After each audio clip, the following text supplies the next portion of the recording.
Germantown Multi-Speciality Hospital, Dr. Mir Jawad Zar Khan, National Award winner, Senior Orthopedic Surgeon and Director of Germantown Multi-Speciality Hospital। इनके साथ most senior and world experience doctor की team आपकी खिदमत में रहेगी। Doctor Wasif Azam, doctor Bharvi Chandori. अस्सलाम वालेकुम नाज़रीन, 7H न्यूज सच को रखे आपके आगे।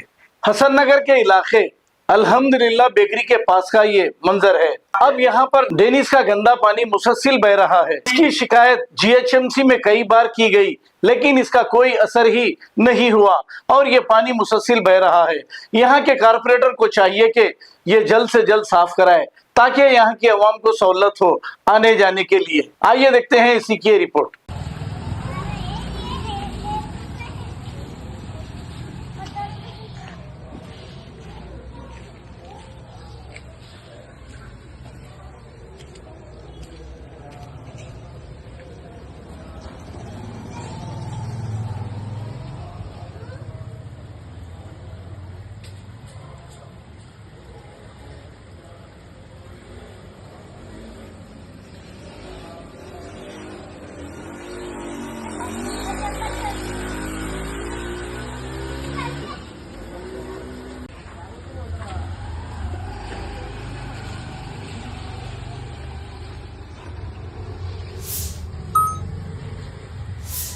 Germantown Multi-Speciality Hospital, Dr. Mir Jawad Zar Khan, National Award winner, Senior Orthopedic Surgeon and Director of Germantown Multi-Speciality Hospital। इनके साथ most senior and world experience doctor की टीम आपकी खिदमत में रहेगी। Doctor Wasif Azam, doctor Bharvi Chandori, senior cardiologist और दीगर specialist doctor की टीम खिदमत अंजाम दे रही है। Robotic surgery, advance cath lab, MRI, operation theatre, ICU, 2D ultrasound and pathological laboratory की 24 घंटे इमरजेंसी सर्विस के साथ अपने तमाम अमराज का मुकम्मल इलाज करवाइए। Germanten multi speciality hospital, opposite to pillar number 150, Attapur, Hyderabad. Please हमारे चैनल को लाइक करिए, शेयर करिए, सब्सक्राइब करना ना भूले। 7H न्यूज आपकी आवाज।